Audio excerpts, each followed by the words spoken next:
Well, another exciting game in IPL. Disappointment for Delhi once again, and Kolkata registering their third successive win of IPL 8.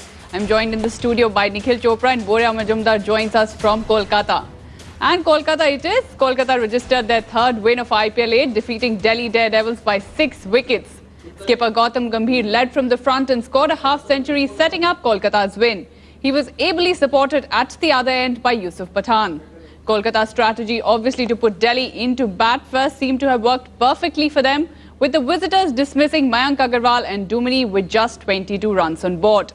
Contributions from Shreyas Iyer and Manoj Tiwari propelled Delhi forward, but the duo didn't last long either. Yuvraj Singh too failed to make a significant contribution, being dismissed for just 21. Some late hitting from Angelo Matthews though ensured that Delhi finished with 146 for 8 in 20 overs. Though those runs were not enough, with Delhi losing the match. Nikhil, obviously disappointing for Delhi. They seem to have found some sort of rhythm, winning 2 matches, but they come back home and the score that they had put up, obviously Kolkata, it was going to be easy for Kolkata to chase it down. Well, without a doubt, Delhi's a good batting track. At an average, sides get in excess of 160, 170 odd. I guess, where do you start with Delhi's problems? You know, this is their 9th consecutive win at the Delhi ground when they're playing at home. When things are going well for you, the last couple of games that they won, who was batting at 3, 4 and 5? You had Dumini, you had Yuvraj Singh and Angelo Matthews. No disrespect to Manoj Tiwari, I think he's a good kid. I can understand maybe looking at things from a positive side from the coaches, donning the coach's hat, that you wanted to throw Manoj Tiwari in the mix. But Radhika, you can only experiment when the side's doing well. You won maybe 4, 5, 6 games on the trot. Then you get some of the other guys who are in the 11 in the mix, go out there, get a hit. At the end of the day, who are your match winners? Right through the season, who's going to be your match winners?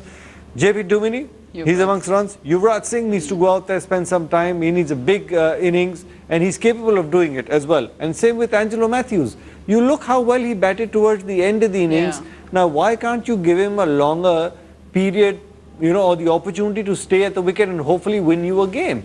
So, I guess, you know, with Gary Kirsten, no disrespect, I guess the support staff, whoever's calling those shots for Delhi, it's not working. You better pull up your socks, otherwise you probably won't make it to the playoffs.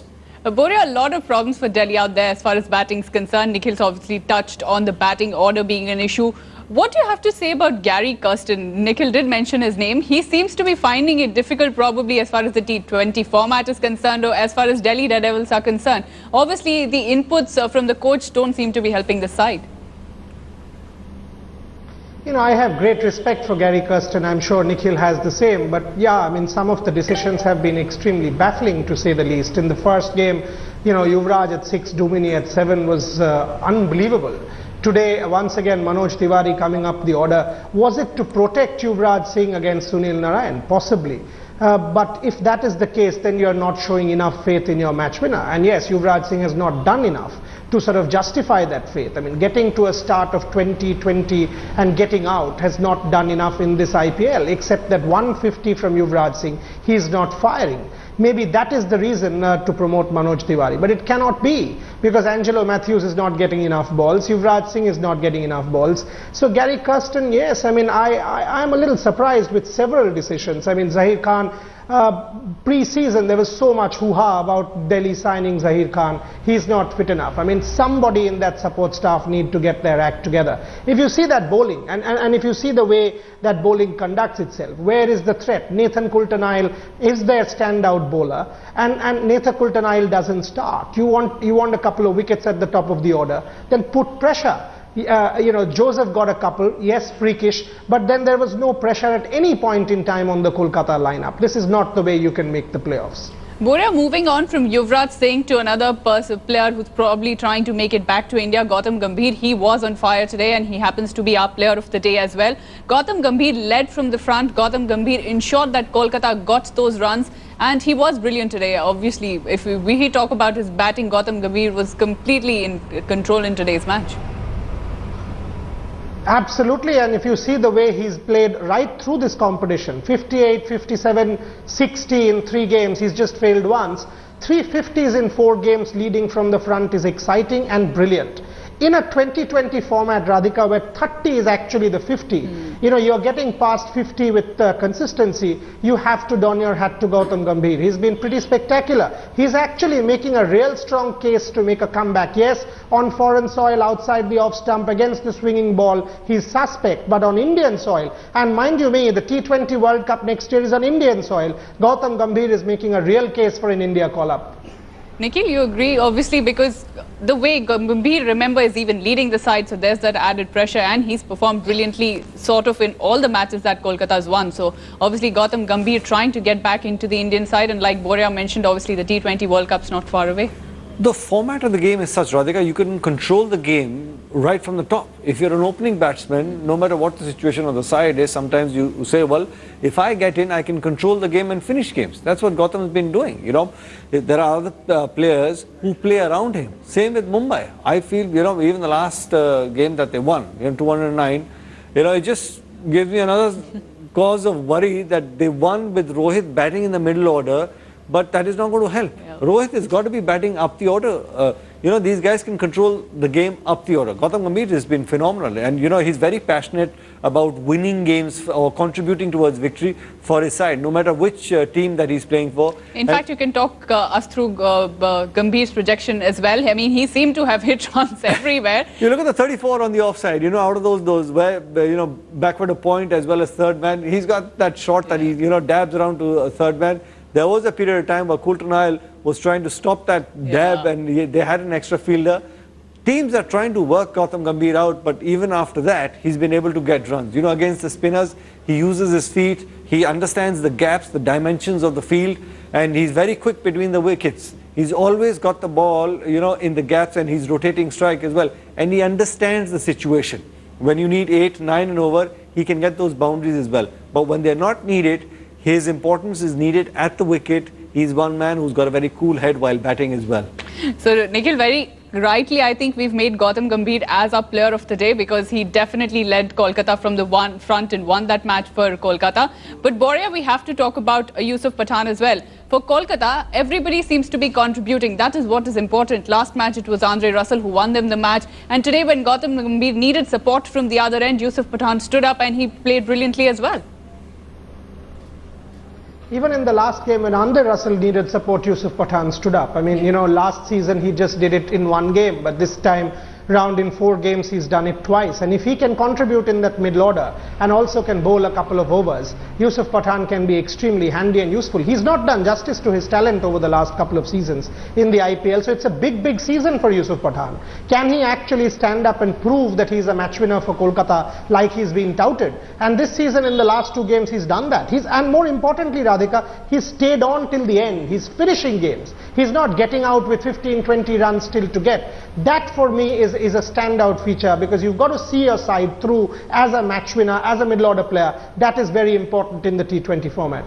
But you know, with Mumbai as well as Delhi, do you think the think tank or whoever's making the decisions has got it a little wrong in terms of picking their 5 bowlers in the auction maybe? You look at Mumbai, Harbhajan Singh's the only wicket taker out there in the middle, and even here for the Delhi Daredevils, you've got 8 overs of spin who can control the game in the middle, but nothing up front to pick up wickets against the new ball. And, you know, a good start is nearly half the job done. Absolutely, and especially, Nikhil, when you're defending 146 runs, I mean, you need wickets at the top of the order, because if you don't, Kolkata or any other side for that matter in the IPL has enough batting depth to score 150, 160 at will. So it's very important for Mumbai and for other sides like Delhi Daredevils to pick up wickets at the top of the order. Mumbai, it's interesting. Lasith Malinga comes to bowl first change. Yes, the last game he bowled at the top of the order. But where is the wicket going to come from? Vinay Kumar did not play. Mitchell McClenaghan played. And perhaps Mumbai will give him a couple of games. But there you see the inconsistency. You play a couple of overs, games for one particular player. Pragyan Ojha, he's gone. Jagdisha Suchit is gone. Mitchell McClenaghan suddenly is playing in place of, Vinay Kumar. You need a consistent, stable team, and that's what we've not seen from some of the sides. Boria, Nikhil, of course, Delhi will be disappointed with that loss. And in fact, with that loss, Delhi have lost their place on the points table as well. They did win 2 matches consecutively, and had they gone on to perform well today, they would have obviously gone up. But yes, with that loss, Delhi have in fact moved to the 5th place in the points table. Though obviously Kolkata will be happy with their win. They are in number 3 spot, registering 3 wins from their 4 matches that they've played. So obviously Kolkata will be happy, and they seem to be looking pretty strong going ahead into the IPL. Bangalore obviously last on that points table, and Mumbai too, which is second last. They'll be hoping to perform well as well. So these are a couple of teams that really need to buck up going ahead in the IPL. Nikhil, if we look at this match, we were talking about bowlers. Somebody who probably didn't have the greatest day today was Sunil Narine. Angelo Matthews came in and hit him all over the park in that over.